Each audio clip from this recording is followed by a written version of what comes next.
Allez, salut les amis, c'est parti pour la matinale du jeudi. Il est 10h27. On commence directement par Bitcoin sur le daily. Hop, on dézoome.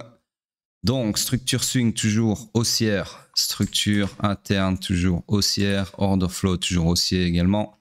Donc, on cherche toujours des longs. On est toujours dans mon scénario en bleu ici présent et toujours en train de dérouler le deuxième segment de ce scénario. Direction minimum, le supply ici. Et si affinité, la destinée de la structure swing, c'est-à-dire le run du week high ici vers les 100 week d'accord. Pardon. Donc c'est tout pour le délire, rien de plus à dire. Si, il y a un autre truc à dire. Éventuellement, on a un scénario secondaire ici. Ça va regarder. Ouais. Puisqu'on a POI, un deuxième POI qui s'est confirmé ici, d'accord, qui est à cheval sur le premier en gros, et sur lequel vous pourriez éventuellement chercher des longs si vous avez raté ce train, comme ceci, même target que le premier, d'accord. Voilà, donc ça c'est un scénario possible également. Sur ce, on passe sur le H4. Sur le H4, je dézoome, donc structure swing toujours haussière. Structure interne toujours haussière, mais elle s'est perpétuée à la hausse. Donc, comme ceci.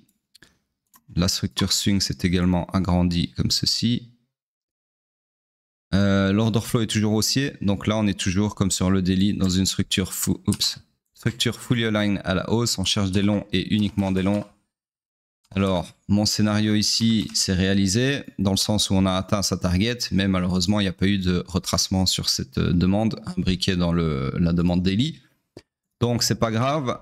On va tracer le scénario intermédiaire qui serait celui-ci, puisque là, on a confirmé un autre POI, une autre gare sur laquelle vous pouvez éventuellement venir chercher des longs si retracement il y a.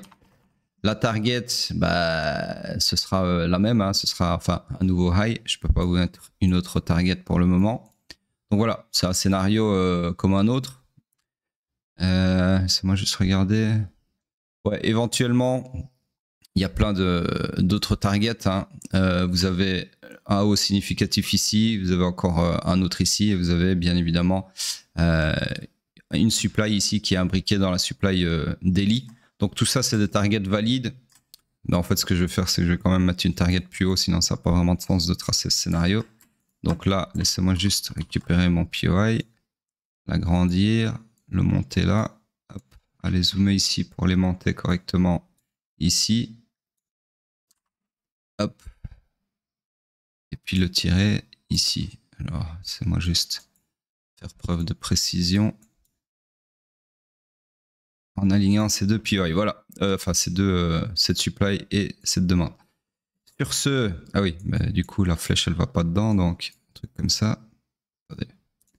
Plutôt un truc comme ça. Hop. Hop. Voilà. Donc, éventuellement, la target que vous pourriez avoir si on a un retracement dans cette demande. Ok. Voilà donc pour le H4. Donc là, on approche tout doucement des 100K. S'ils n'ont pas déjà été tapés, non. À 200$ près, on avait retapé les 100K. Donc voilà, hein, pour le moment, ça fait plusieurs jours que je vous dis, tout est aligné à la hausse. Je vous ai dit, je ne sais plus à quelle date exactement, quand est-ce que je disais qu'on était en retour en bull market. Et vous voyez que pour le moment, tout se passe comme prévu. Alors, c'est pas toujours le cas. Je suis pas là pour vous dire, vous voyez, je vous l'avais dit, je m'en bats les couilles. C'est juste pour vous montrer, encore une fois, le pouvoir d'une analyse technique bête et méchante, uniquement basée sur la market structure, qui, je le rappelle, est le premier chapitre, le tout premier commencement de ce qu'on enseigne dans la formation, dans le mentorat TSR. Et après ça, on enseigne des choses qui sont encore beaucoup plus précises que ça.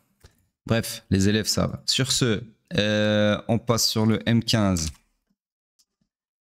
La market structure, c'est vraiment la base, quoi. C'est à la limite caca pipi, tellement c'est simple, mais ça fonctionne extrêmement bien. Et derrière ça, on a d'autres concepts qui sont encore plus aberrants que vous découvrirez si un jour vous nous rejoignez. Bref, sur ce, la structure swing M15 qui était haussière, eh bien, s'est perpétuée à la hausse. Donc, nous avons une nouvelle structure M15 haussière comme ceci, dans laquelle nous avons une structure interne clairement comme ceci, qui était haussière ici et qui s'est perpétué à la hausse ici, d'accord. Et l'order flow, lui, est également haussier ici, d'accord. Donc je récupère mon POI. Donc ici, encore une fois, on est dans une structure fully aligned à la hausse. On cherche des longs et uniquement des longs. Tous ceux qui sont en train d'essayer de short ceci, c'est des guignols, d'accord. C'est vraiment des mecs qui viennent gamble parce que sous prétexte que ça monte, il faut short. Moi, je suis pas comme les autres. Je suis l'élu, blablabla. Ben non, d'accord. Tu vas te faire humble par le marché et tu vas fermer ta gueule comme à chaque fois que tu te prends pour l'élu.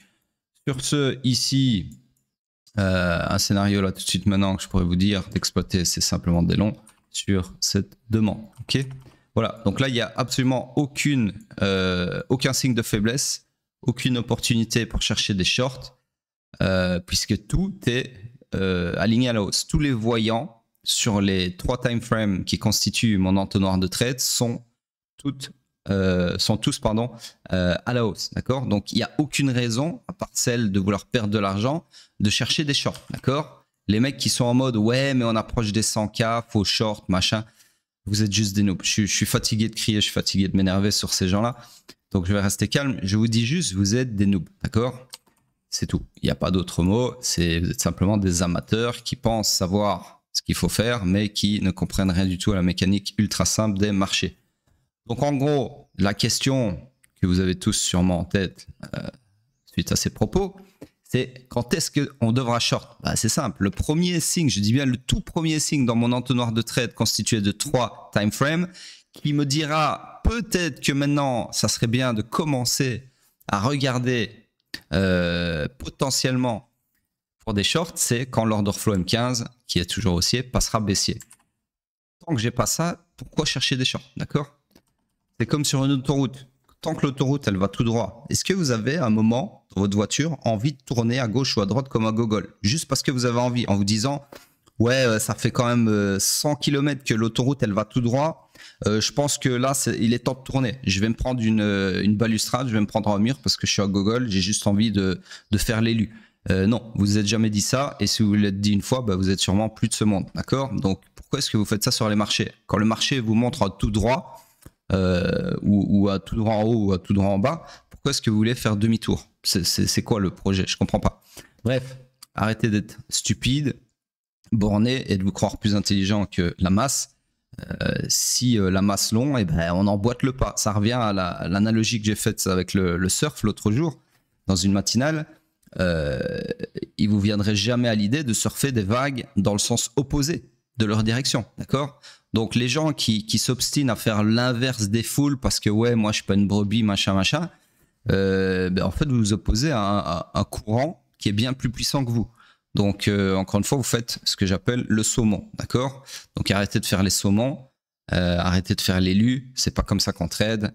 Trader, c'est justement être un surfeur qui est capable d'attraper une vague en cours, d'accord? C'est simplement ça le trading. C'est-à-dire que il suffit de faire une analyse technique, établir le sens de la vague et chercher une entrée sur cette vague, l'attraper pour la surfer. C'est tout. Il n'y a pas de raison de vouloir contre-surfer la vague parce que machin.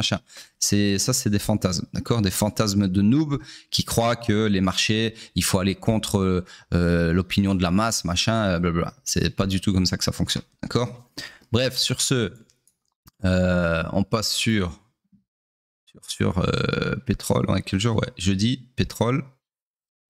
Où est-ce qu'il y a mon pétrole? Pourquoi est-ce que ah, ouais, ça va bien, ok. Hop. Donc, daily, pétrole. Alors ici, ça j'enlève, je sais pas ce que c'est.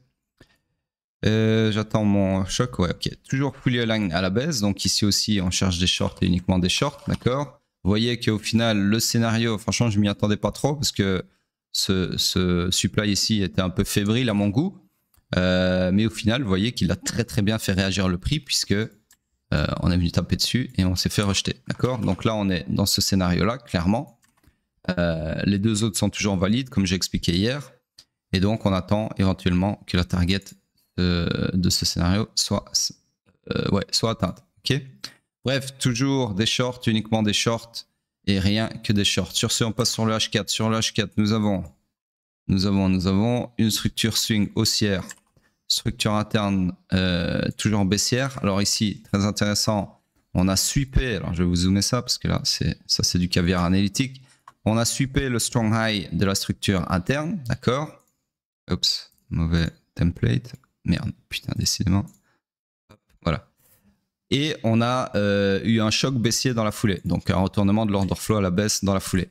Donc ici, je vous le donne en 1000. Nous avons encore une fois ma figure analytique ultra puissante qui est un combo. D'accord? Donc grab de liquidité pour alimenter un retournement d'order flow. D'accord? Enfin, grab de liquidité suivi d'un retournement d'order flow pour alimenter une baisse. Okay, dans ce cas-ci. Donc voilà, pour le moment, clairement des shorts du coup, puisque l'order flow est baissier et on a un très beau POI ici pour ce faire, comme ceci. Donc là maintenant, tout de suite, le scénario le plus haute probabilité, c'est celui-ci, et destination bien évidemment, pas plus bas que le strong low ici. Ça c'est par rapport, si vous raisonnez sur la structure swing, ou alors vous pouvez targeter la destinée de la structure interne qui est baissière, d'accord, et donc targeter ici son weak low. Donc le weak low interne, d'accord. Bon, c'est kiff kiff borico puisque le weak low il est là et le strong low il est ici, d'accord. Donc voilà, je vais mettre une target ici maximum sur la structure swing, d'accord. Je vais un petit peu aussi agrandir ceci. Voilà. Voilà donc pour le pétrole en H4 et on passe sur le M15. Sur le M15, alors ici on est toujours dans la même structure swing haussière que j'agrandis comme ceci. Je récupère mon POI ici. Ceci, ça appartient au H4. Je le cache. Hop, hop, voilà. Structure interne, eh bien, nous n'avons pas grand-chose de très flagrant, mais ici, on a eu un high BOS baissier. Ici, un deuxième, du coup. On pourrait voir ça comme ça. Ensuite, encore un ici. Bon, c'est pas la plus limpide des structures internes, mais bon. Ici, on a un grab de liquidité. Hop. Et ici, on aurait eu du coup un retournement de la structure interne à la hausse, comme ceci, dans laquelle nous sommes toujours. Donc là, parlons peu, parlons bien, haussier, haussier, haussier. D'accord? Fully aligned à la hausse, on cherche des longs, et rien que des longs.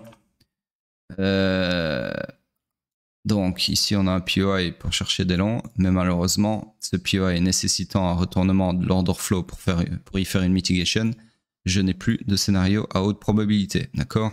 Donc, il faut soit attendre un retournement de l'order flow pour chercher des shorts, ou alors attendre la création d'un nouveau POI pour chercher des longs. Sur ce, rien à faire sur le M15, structure morte, et on passe sur le petit hype qui est où, qui est ici. Hop, daily, hop, hop. Comme ceci. Donc, hype toujours fully aligned à la hausse, structure swing haussière, order flow haussier. On a ici une structure interne au final qu'on peut tracer éventuellement. Ça ne change pas grand chose à l'analyse puisqu'elle est aussi haussière. Hop, IBOS haussier du coup. La structure continue de s'agrandir. Toujours pas de retracement à 30%. Toujours le même scénario, malheureusement, en train de partir sans nous. Jusqu'à preuve du contraire en tout cas. De toute façon, ce scénario, maintenant qu'on a fait un nouveau high, n'est plus valide puisque si on revenait ici, on passerait sur un order flow baissier à partir de là.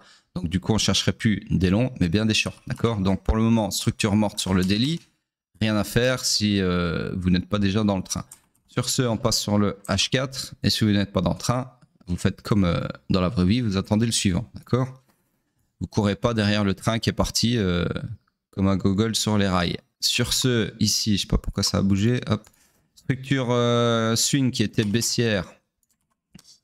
Donc rappelez-vous, on va faire un petit, j'aime bien les petits replays sur Hype parce que c'est vraiment, en fait Hype depuis que j'ai commencé à l'analyser, surtout en H4, c'est vraiment du caviar pour mes élèves puisque, enfin même pour le public, hein, pour ceux qui comprennent un tant soit peu les concepts que j'explique tous les jours, c'est vraiment du caviar analytique puisqu'il est très très propre, il fait vraiment des choses propres, je sais pas expliquer, c'est voilà, c'est agréable à analyser, en tout cas pour moi. Donc ici je vous fais un replay, hier on était exactement ici, on venait de confirmer sur cette bougie le POI ici présent pour chercher des longs selon ce scénario. D'accord? Target maximum, le strong high, puisque c'était le high qui était censé tenir, vu qu'on est dans une structure baissière. D'accord? Donc de là, on attendait bien sagement notre scénario. Sauf que l'enflure de hype, bah, malheureusement, il n'est pas venu dans la demande, mais il est venu très très proche.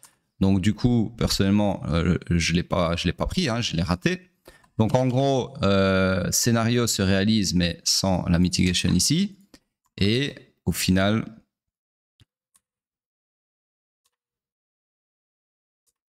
on atteint la target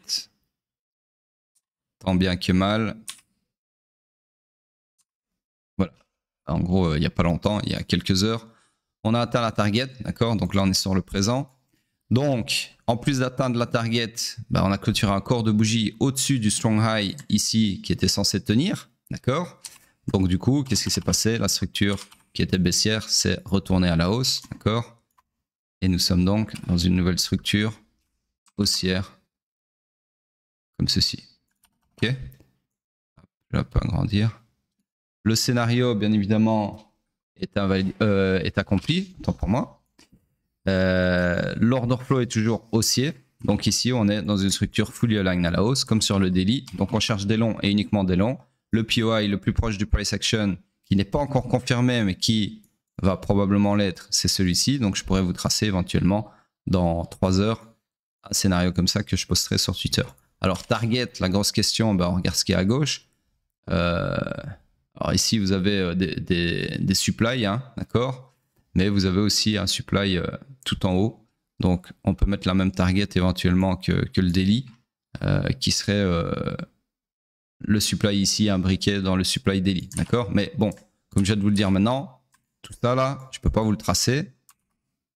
Pas encore, du moins, puisque mon POI ici présent n'est pas encore confirmé, d'accord? Il le sera à la clôture de la bougie en cours si elle laisse du FVG ici. Voilà, donc pour le moment, on cherche des longs, mais il n'y a encore rien à long. Donc rien à faire là dans l'immédiat. On passe sur Bitcoin en weekly. Weekly. Donc weekly qui continue son petit bonhomme de chemin. Le scénario continue de se dérouler, sauf qu'il n'y a pas eu de retracement, pas encore du moins. Donc voilà, pour le moment, je peux rien vous dire de plus, hormis le fait que, vous voyez, encore une fois, très exactement, laissez-moi regarder, quel outil. Ouais, ici, par exemple, bah, j'ai même pas besoin d'outils, en fait, je regarde simplement la date. Voilà. Semaine du 24 février, je vous dis, on rentre en bear market. S'en suivent 56 jours, donc presque 2 mois de bear market, où on va chercher, alors, on va être précis, hein. C'est bien ça la précision, hop. On va chercher quand même moins 20%. Non, qu'est-ce que je raconte? Attendez, c'est où que... Ouais, c'est ici. Ouais, donc depuis le point de choc, on a été au plus bas, grosso modo, hein, parce que je peux pas aimanter, moins 17%, d'accord? Et puis au final, semaine, donc 2 mois plus tard, semaine du 21 avril. Donc en gros, c'était quoi? C'était fin février, je vous dis bear market, on s'enfonce là. Et puis fin avril, donc 2 mois plus tard, grosso modo, je vous dis retour en bull market. Et au final, bah, à chaque fois, c'est exactement ce qui se passe, puisque ici, on a bien dégueulé, d'accord? Ne vous en déplaise, hein, il y aura toujours des petits haters qui vont dire « Ouais, mais c'était un retracement, toi, tu connais rien. » Vous êtes juste des amateurs, d'accord? Et vous auriez surtout fermé votre grande gueule de noob si on avait continué à dégueuler comme ceci, d'accord? C'est ça, tout l'intérêt de jauger d'un bear market en temps et en heure. C'est de, au cas où, on est vraiment dans un bear market prolongé. Dans tous les cas, pour moi, ça, c'est un bear market. J'ai pas besoin de votre avis, d'accord? Mais c'est juste qu'on a eu de la chance, entre guillemets, qui n'aille pas plus bas, d'accord? Donc, en gros, retour en bull market. Et ici, pareil, on est en bull market pour moi, tant que l'order flow reste haussier, d'accord? Si maintenant, on a le malheur de retourner l'order flow à la baisse, eh ben, je vous redirai bear market. Et il y en a encore qui feront les marioles et qui diront « Ouais, mais t'es une girouette, tu retournes ta veste. » C'est pas du retournage de veste. Allez juste voir la vidéo la plus vue de ma chaîne pour les nouveaux qui me rejoignent. Et vous comprendrez la puissance de ces petits chocs weekly ici, là. D'accord? Alors forcément, comme toute stratégie au monde, ça ne fonctionne pas tout le temps. Ça dépend des phases de marché. Forcément, quand on est dans une période plutôt flat, plutôt sans volatilité sur le weekly, bien évidemment, vous aurez des chocs ici intempestifs qui vous feront prendre des pertes ou qui vous feront prendre des trades minables. Mais quand vous serez... Alors, je vais quand même les mettre parce que je sais qu'il y a les 3/4 qui ne vont pas prendre le temps d'aller voir cette vidéo que je vous dis d'aller voir. Donc, je vais vous montrer un petit peu ici quand même de quoi il retourne. Si je mets plusieurs chocs, tous les chocs weekly, voilà. Vous voyez, il y a quand même des moments là où quand vous suivez bêtement ce choc haussier, vous profitez de tout le bull run de 2021, Quand vous suivez bêtement ce choc baissier, vous shortez le top, ok, tout le bear market. Quand vous profitez de ce choc haussier, vous profitez de la, comment on peut appeler ça, la deuxième impulsion, peu importe, de ce bull run de 2021. Si vous sortez sur vous vendez vos bacs sur ce choc baissier, tout simplement, eh ben, je vous le donne en 1000. Vous avez anticipé toute la durée du bear market qui s'en est suivi, etc., etc. Alors forcément ici ça fonctionne un peu moins bien, mais ça fonctionne quand même, ça dépend des trades. Je vais pas tout refaire, tout ça a été fait dans la vidéo, hein. La vidéo la plus vue de la chaîne, c'est pas très compliqué à trouver, qui s'appelle comment anticiper le top du bull run, d'accord? Donc ici ça fonctionne un peu moins bien, mais tout ça mis bout à bout, en suivant bêtement cette stratégie bête et méchante, je crois qu'on finissait avec 18 R ou enfin une vingtaine de R de mémoire. Donc ça veut dire que vous faites un x20 juste en suivant bêtement avec vos bagues cette stratégie de merde. D'accord? Donc je suis pas en train de vous dire que c'est la stratégie infaillible, je suis en train de vous dire que c'est une stratégie qui paye grassement pour autant que vous la suiviez et que vous sachiez de quoi il retourne. D'accord? Donc arrêtez sous prétexte qu'ici le bear market que j'ai revendiqué fin février n'a duré que entre guillemets 2 mois, hein, 2 mois pendant lesquels vous avez bien pleuré votre mère entre nous. Maintenant vous faites les fiers parce que on repart à la hausse, mais là on entendait moins votre grande gueule. Donc arrêtez de faire les mecs qui font de l'analyse décalée, hein, du hindsight comme on appelle ça. Quand tout repart à la hausse, vous venez, vous faites les ronflants. Vous la racontez avec des gens qui, en l'occurrence, vivent du trading depuis presque 10 ans maintenant. Pendant que vous sucez toujours la grosse bite à votre patron de merde. Donc ça me fait doucement sourire ces gens qui, dans les commentaires, se croient plus malins que la poule. D'accord? Donc arrêtez de faire les œufs plus malins que la poule. Et vous pourrez faire les œufs plus malins que la poule quand vous m'aurez montré que vous vivez du trading, j'ai bien dit du trading et pas des investissements aberrants que vous faites comme un gros noob en attendant que tout monte et quand ça monte, vous vous prenez pour un trader. C'est pas ça être trader, d'accord? Donc en gros, pour le moment, 99,9% de cette audience n'a pas de leçon à me donner, d'accord? Et même si vous avez des leçons à me donner, c'est pas le but du programme, ok? C'est pas au programme. Les leçons, je me les donne à moi-même et vous inquiétez pas, j'ai eu des mentors qui m'en ont donné aussi. Sur ce, voilà, on est en bull market, tout se passe comme prévu, on attend un retracement. Ce scénario ici a pour target le week high ici, donc 100 wika grosso modo. Et à part ça, j'ai rien de plus à vous dire sur le weekly. On passe vite fait sur la dominance, voir, ouais, ça continue de grind up forcément, avec Bitcoin qui monte tout seul. Donc voilà, comme je vous le dis depuis des jours et des jours, j'attends impatiemment de voir si on va sur les 67% grosso modo et ce qu'il va se passer si on y va. Sur ce les amis, laissez vos commentaires, continuez de laisser des commentaires, même si ce sont des commentaires de haters, des commentaires désobligeants ou des commentaires qui servent à rien, ça reste de l'attraction pour la chaîne et le but c'est évidemment de propulser cette chaîne. Que ce soit en bull run ou en bear market, cette chaîne tournera toujours. Je vous rappelle que les matinales, c'est pas un concept nouveau, c'est juste que je les ai mises en public là récemment. Mais les matinales, je les fais depuis 2019, 365 jours par an, que j'ai la gueule de bois, que j'ai le Covid, que je sois, des fois j'ai fait des matinales dans l'aéroport en attendant l'avion avec le laptop posé sur une poubelle. Oui, c'est arrivé. Donc voilà, la seule façon de me remercier, c'est en commentant. Vos likes, ça sert à rien, d'accord? Il faut commenter. Commentez ce que vous voulez, un smiley, quelques mots, ce que vous voulez. Juste lâchez un commentaire. C'est vraiment la seule façon de propulser cette chaîne et surtout de montrer votre gratitude. Ne soyez pas ingrat, je n'aime pas les gens ingrats. Donc laissez un commentaire et sur ce, je vous dis à plus tard.